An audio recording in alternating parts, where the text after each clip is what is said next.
In this next portion of the video, we're going to have a look at how to save your content, print your content, and share your content appropriately.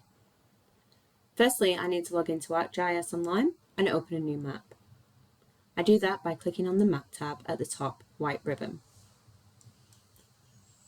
Now, I've already uploaded some content to my map. I did that by going to the Add button, Browse Layers in ArcGIS Online's dropdown, and I simply searched in ArcGIS Online koalas habitat in Queensland. I also looked at the restoration areas and I also looked at the conservation areas for koalas in southeast Queensland.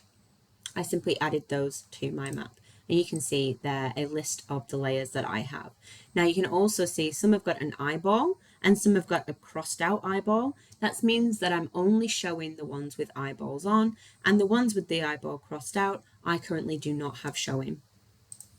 If we have a look at my legend here, you can see I've got my koala records, I've got my habitat areas, and I've got my restoration areas all selected. So this is what we want to map, okay? This is potentially my project area that I am dealing with. So the first thing I want to do is I want to save my map.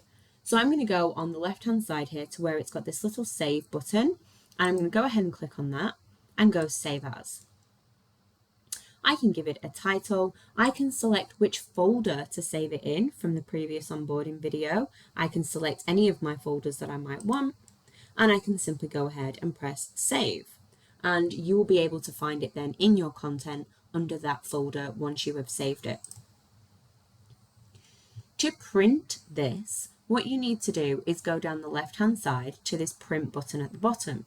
Now you might want to print this because you need to include it in an assessment or in your coursework, or simply you just want to print your map.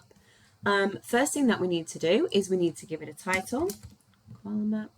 From here we can pick our template. So I could choose A3 landscape, A4 portrait. I can choose any of these that best suit my needs. I'm going to leave mine on what it's currently on. Next, we need to pick a file format for it to be created into. So I can have a JPEG, a PDF, a PNG. I can even have a GIF if I have moving animations in my map. I'm going to leave mine as a PDF. Last, we need to set some advanced options. So we can set the scale. So if you want this area of the map to be smaller, you can set the scale. You can write the student's name as the author. You can change the DPI. You can also include the legend, include the north arrow, and include the scale bar at the bottom there. Once you're happy, you're going to go ahead and press export. Now it's going to start with a little spinning wheel of death.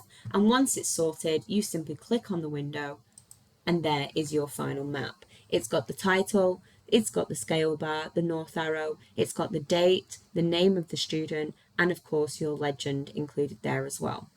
So that's the best way for you to actually print your maps if that's what you want to do with them.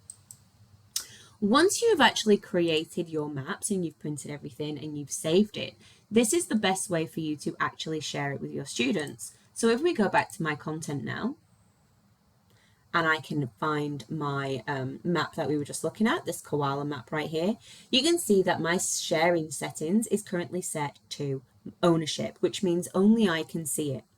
What I can do from here is simply click on that little person and it will bring up the sharing levels. Now I can set it to owner, which again is myself, which is currently on. I can set it to organization, which is your entire school. I can set it to public, which means anyone with an ArcGIS Online account. Or I can also select a group. So I'm going to keep it on owner, which means I can see it, but I'm also going to share it with one of my groups, which means all the students in my group can also see it. So I'm going to go edit group, and I'm just going to select this group, and one item will be shared, and press apply. Okay. Now look what's happened. It's on owner and it's got the shared group here at the bottom. Once I press save, watch what happens to that icon on my koala map once it's finished saving.